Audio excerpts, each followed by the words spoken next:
Preston's smug grin was practically cemented on his face when his sister's combat boots hit the courtroom floor. He thought Captain Harper Hayes was safely deployed thousands of miles away. He thought he'd easily buried their family under a $670,000 mountain of debt. He was wrong. Money betrays everyone. Captain Harper Hayes had spent the last 14 months coordinating supply chains in the suffocating heat of Camp Arifjan in Kuwait. She was used to high-stakes logistics, tracking millions of dollars of military equipment, and dealing with the chaotic fallout of war. But nothing could have prepared her for the battlefield, waiting for her back home in Annapolis, Maryland. The first red flag didn't come from a dramatic phone call or an urgent telegram. It came in the form of a crumpled, final notice foreclosure letter sitting on the kitchen counter of her childhood home. Harper had taken a 30-day leave following her deployment, hoping to spend the month quietly drinking coffee on the porch with her mother, Evelyn. Her father, William, had passed away 2 years prior from a grueling battle with ALS. Since then, her older brother, Preston, had appointed himself the head of the Hayes family. Preston was a slick, fast-talking real estate developer who wore bespoke Italian suits and constantly bragged about his booming portfolio. He had promised Harper that he would handle their father's estate and keep their mother comfortable so Harper could focus on her military career. "You serve the country, Harp. I'll serve the family," Preston had said at their father's funeral, squeezing her shoulder with a perfectly practiced look of brotherly devotion. She had believed him. That was her first mistake. Dropping her olive drab duffel bag onto the hardwood floor, Harper picked up the foreclosure notice. The bold red ink practically burned her eyes. The letter was from Chesapeake Regional Bank, addressed to William Hayes's estate. It stated that the property was in default on a commercial loan collateralized by the house. The principal amount due? A staggering $670,000. Harper's chest tightened. The house had been paid off since 1998. Her father was a frugal, meticulous high school principal who kept every receipt and despised debt. There was absolutely no reason for a loan of this magnitude to exist, let alone one tied to the family home. "Mom?" Harper called out, her voice cutting through the silent, dusty house. She found Evelyn in the sunroom, staring blankly out at the overgrown garden. Evelyn's cognitive decline had accelerated since William's death. Some days she was perfectly sharp. Other days, she seemed lost in a fog of memories. "Harper, sweetheart, you're home early," Evelyn murmured, offering a frail smile. "Mom, what is this?" Harper knelt beside her mother's chair, gently showing her the letter. "Why is the bank threatening to take the house?" Evelyn blinked at the paper, her brow furrowing. "Oh, Preston handles the mail. He said there was a misunderstanding with your father's old business accounts. He told me to just sign a few things last year to clear it up. He's such a good boy, Harper. He takes me to lunch every Tuesday." A cold, heavy knot of dread formed in Harper's stomach. Sign a few things. Within an hour, Harper had torn apart the home office. Her military training kicked in methodical, emotionless, driven entirely by the need to gather intelligence. She bypassed the neat, superficial folders Preston had left on the desk and dug into the locked filing cabinet in the basement. She found bank statements, wire transfer receipts, and heavily redacted loan documents. It took her 3 hours to piece together the preliminary timeline. 14 months ago, just weeks after Harper had deployed to Kuwait, Preston had somehow managed to secure a massive commercial loan against the family estate. He had used Evelyn's signature, likely obtained during one of his Tuesday lunches, when she was confused to name himself the sole executor and financial power of attorney. The $670,000 hadn't gone toward Evelyn's care. It hadn't gone into a trust. According to the wire transfers, the funds had been systematically siphoned into an LLC named Horizon Apex Holdings. Harper pulled out her phone and dialed her brother's number. It went straight to voicemail. "Hey, Harp, it's Preston. If you're hearing this, I'm probably closing a deal. Leave a message and let's make some money." The sickening cheerfulness of his automated greeting made her jaw clench. She didn't leave a message. Instead, she drove down to the local branch of Chesapeake Regional Bank. Because her name was still technically on the original trust documents, something Preston had apparently failed to fully erase, she managed to get a meeting with a junior loan officer named Gregory. Gregory looked nervously at Harper's crisp uniform she hadn't bothered to change out of her OCPs. "Captain Hayes, I assure you, everything was done by the book," Gregory stammered, sliding a thick manila folder across the desk. "Your brother presented the updated power of attorney. He stated the funds were needed for essential renovations to the property and to cover your mother's in-home medical care." "My mother doesn't have in-home medical care," Harper said, her voice dangerously calm. "And the only renovation this house has seen is a broken porch step." "Where did the money go, Gregory?" We only disperse the funds to the designated account, Captain. Once it clears, it's out of our jurisdiction." Harper opened the folder. There, at the bottom of the loan agreement, was Evelyn's signature. But right next to it was another signature. Harper Hayes. Harper stared at her own name. The loops were slightly off, the Hage too sharp, but it was a passable forgery to an untrained eye. Preston hadn't just manipulated their mother. He had forged the signature of an active-duty military officer to secure a fraudulent loan. He had stolen her identity, bankrupted their mother, and placed a $670,000 target on Harper's back. As she walked out of the bank and into the blinding afternoon sun, Harper didn't cry. The betrayal was too deep, too absolute for tears. In the Army, when an enemy ambushes your convoy, you don't panic. You assess the casualties, secure your weapons, and prepare to return fire. Preston thought he was dealing with his quiet, compliant little sister. He forgot he was dealing with an officer trained to dismantle enemy operations piece by piece. The next 3 weeks became a covert operation. Harper didn't tell Preston she was home. She let him believe she was still stuck on a base in the Middle East, communicating only via brief, generic text messages. "Still busy out here. Hope Mom is good," she texted him one Tuesday. "Everything is perfect, sis. Taking Mom to the country club today. Keep fighting the good fight. Miss ya," Preston replied instantly, followed by an American flag emoji. Harper read the text while sitting in the dark, cramped office of Neil Abbott, a forensic accountant and former CID, Criminal Investigation Division, investigator she had served with in Germany. Neil was a man who spoke fluent spreadsheet and had a personal vendetta against white-collar scum. "Your brother isn't just greedy, Harper. He's sloppy," Neil muttered, adjusting his thick glasses as he scrolled through dual monitors filled with banking data. "This shell company? Horizon Apex Holdings? It's registered in Delaware, but the routing numbers point straight back to his personal wealth management accounts in Miami." "Show me," Harper said, leaning over his shoulder. "Here." Neil tapped the screen. 2 weeks after the $670,000 cleared, Horizon Apex purchased a 45-foot Sea Ray yacht in Fort Lauderdale. Name of the vessel? The Preston Principal. Harper let out a dry, humorless laugh.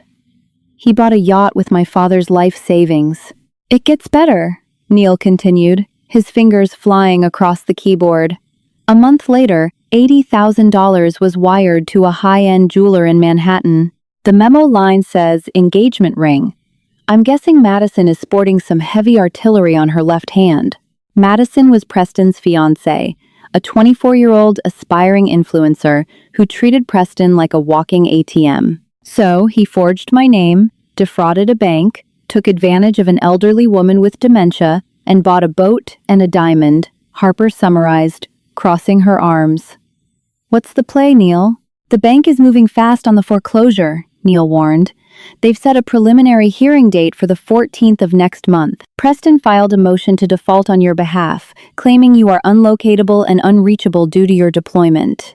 If you don't show up, the judge grants the foreclosure, the house gets auctioned, and the bank writes off the remaining deficit as a loss. Preston walks away clean, keeping the assets hidden behind the LLC.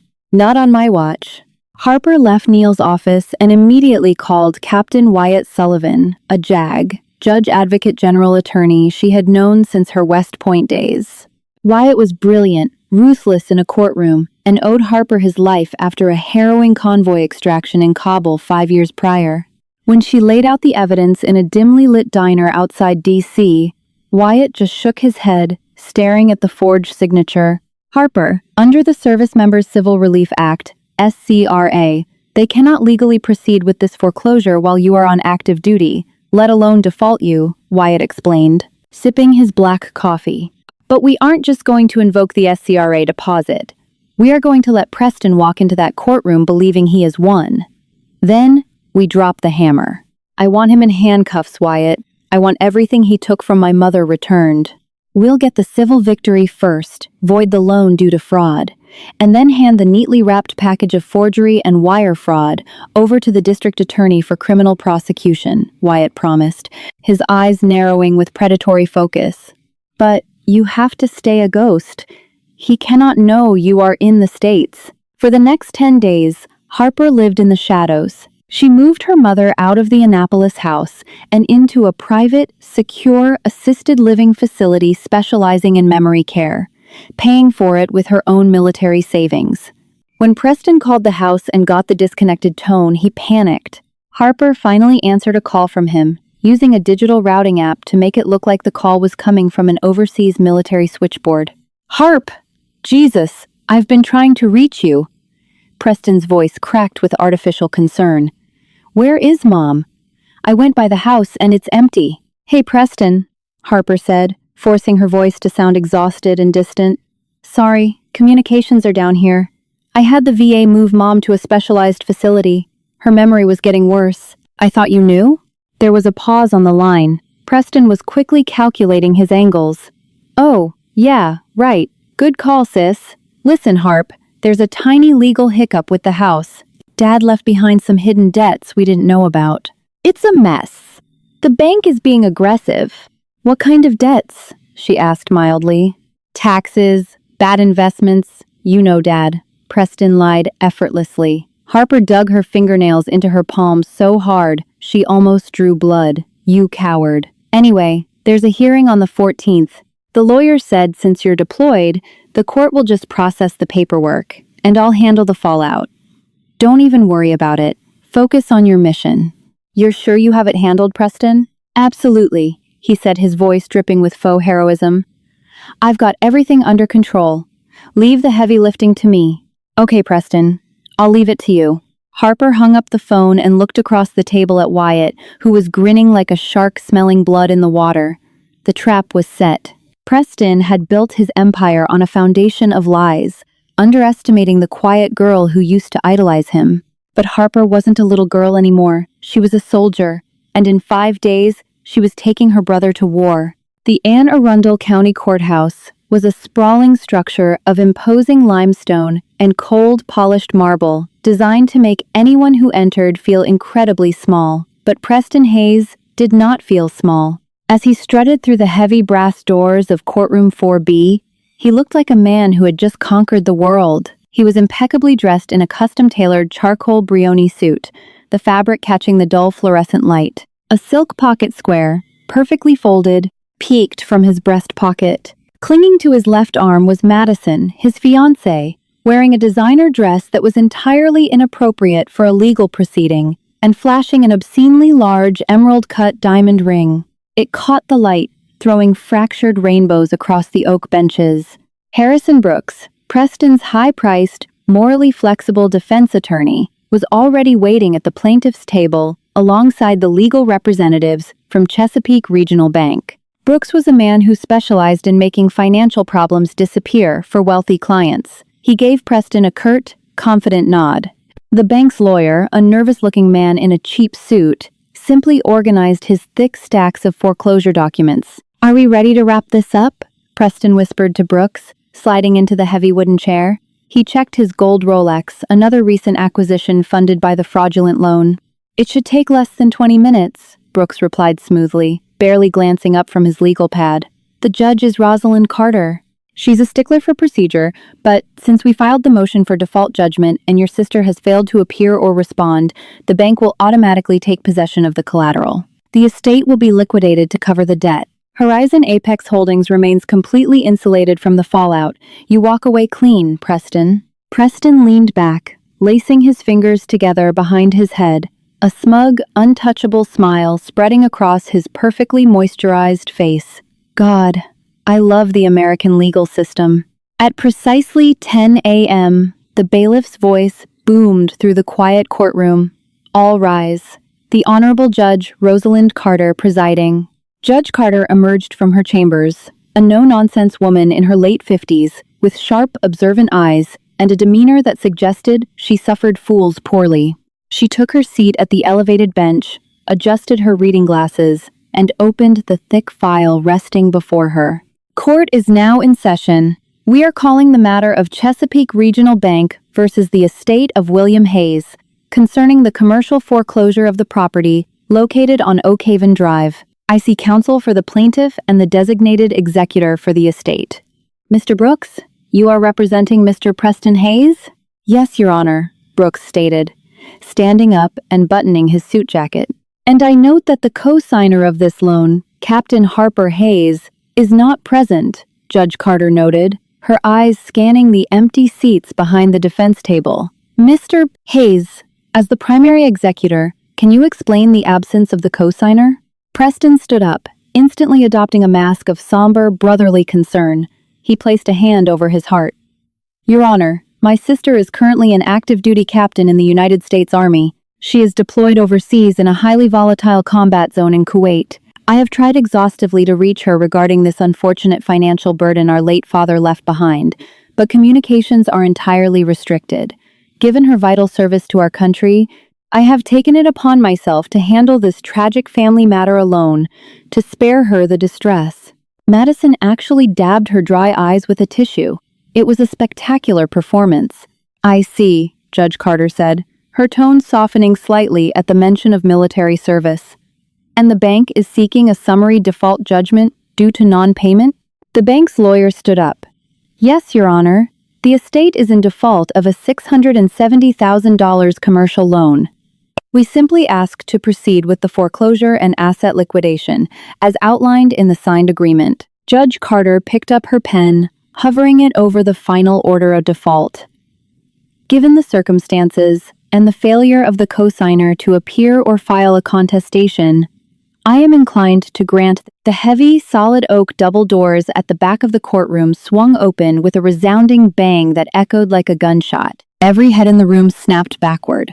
The bailiff instinctively reached for his belt.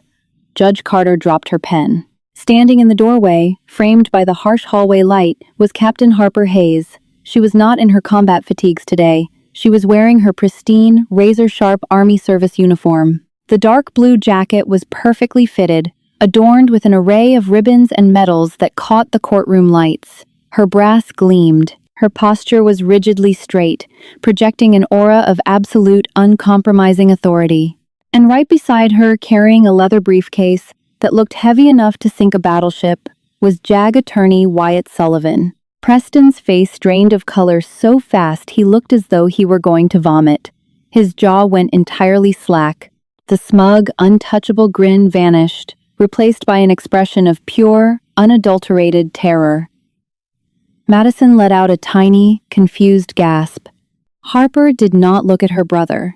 She kept her eyes locked dead ahead on the judge as her perfectly polished shoes clicked rhythmically against the hardwood floor. Each step sounded like the ticking of a bomb. Wyatt stepped forward, his voice cutting through the stunned silence. Your Honor, Wyatt Sullivan, Judge Advocate General's Corps, representing Captain Harper Hayes. We apologize for the dramatic entrance, but my client is very much present, very much reachable, and we adamantly object to any default judgment being entered in this courtroom today. Judge Carter stared at the two military officers, her eyebrows raised in sheer surprise. She looked back down at the paperwork, then over at Preston, who was currently clutching the edge of the defendant's table so tightly his knuckles were white. Mr. Hayes, Judge Carter said, her voice dropping 10 degrees. You just explicitly testified that your sister was unreachable in a combat zone. Preston opened his mouth, but only a pathetic, strangled squeak came out. Communications were down. Save it, Judge Carter snapped, turning her attention back to Wyatt. Counselor, the bench recognizes Captain Hayes. What is the nature of your objection? The bank has presented a signed promissory note bearing your client's signature. Harper finally turned her head, fixing her brother with a stare so cold it could have frozen the Chesapeake Bay. The ambush had been perfectly executed. The enemy was surrounded. It was time to open fire. "Your Honor," Wyatt began, opening his briefcase and pulling out 3 incredibly thick, neatly bound dossiers. He walked forward and handed one to the bailiff to pass to the judge, and dropped another onto the table right in front of a sweating Harrison Brooks. "We are not merely objecting to the default judgment. We are requesting that this court immediately void the loan agreement in its entirety on the grounds of egregious, deliberate fraud, identity theft, and the financial exploitation of a vulnerable adult." The bank's lawyer jumped to his feet. "Objection! Your Honor, these are outrageous accusations. We have a verified signature." "You have a forgery," Wyatt countered effortlessly, not even looking at the banker. He pointed to tab 1 in the dossier. "Your Honor, if you look at Exhibit A, you will find a sworn affidavit from Dr. Leonard Hastings, a board-certified forensic handwriting analyst utilized by the FBI. He has conclusively determined that the signature of Harper Hayes on the bank's loan origination documents is a crude forgery traced over an older document." Judge Carter flipped to the page, her eyes scanning the expert testimony. Wyatt didn't stop. He was a machine gun firing cold, hard facts. "Furthermore, Your Honor, we are formally invoking my client's rights under the Service Members Civil Relief Act. As an active duty service member, Captain Hayes is protected against default judgments, especially those orchestrated while she was deployed. But the SCRA violation is merely the appetizer to this criminal enterprise." Preston was hyperventilating now. "Brooks," he hissed, grabbing his lawyer's sleeve. "Do something! Stop him!"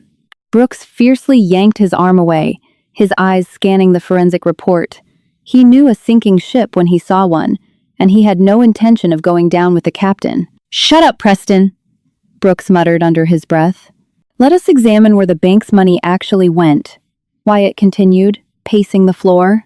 The $670,000 did not go toward resolving the estate's debts, because William Hayes died debt-free. It did not go to the care of Evelyn Hayes, who suffers from advanced dementia and was coerced into signing over her power of attorney. Instead, the funds were wired to an LLC known as Horizon Apex Holdings. Wyatt paused, turning to look directly at Madison, who was suddenly trying very hard to hide her left hand under her purse.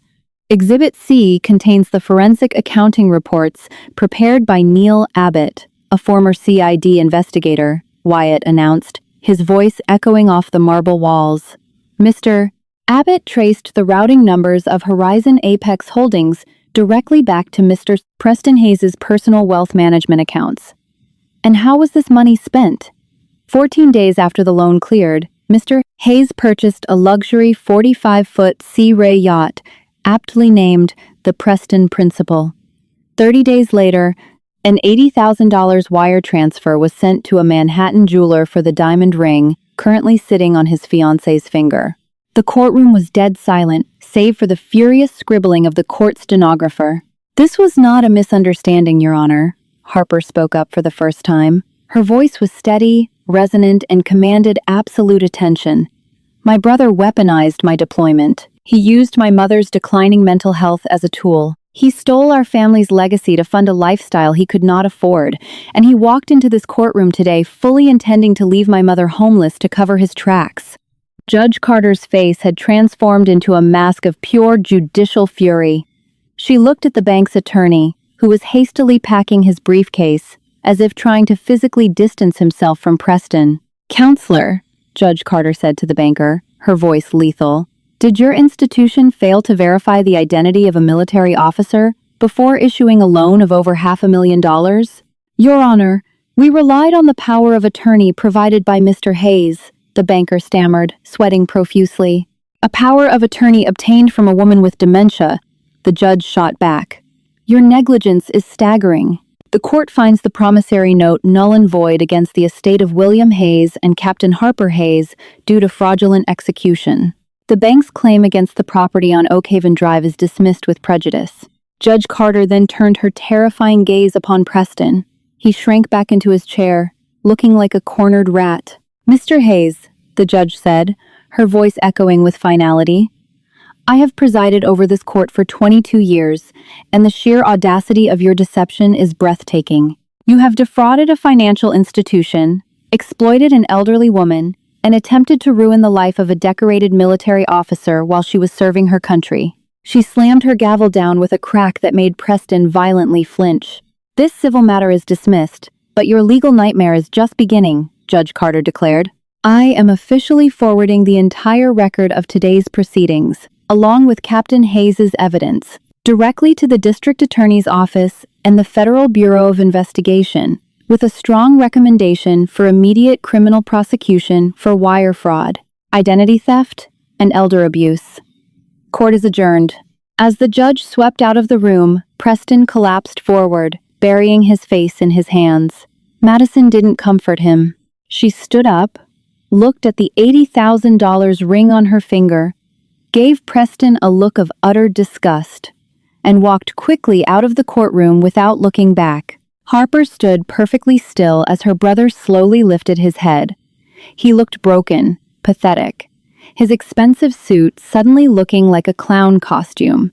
"Harp," Preston rasped, his voice trembling as he stood up and took a hesitant step toward her. Tears streamed down his face. "Please, you have to tell them to stop. I'm your brother. We're family. I can fix this. I can sell the boat. Just don't let them send me to prison. Please, Harp." Harper looked at him. She didn't see the older brother who used to protect her from neighborhood bullies. She didn't see the slick businessman. She saw exactly what he was, a coward who had betrayed the only people who ever loved him. "You stopped being my brother the day you forged my name, Preston," Harper said, her voice eerily calm and utterly devoid of pity.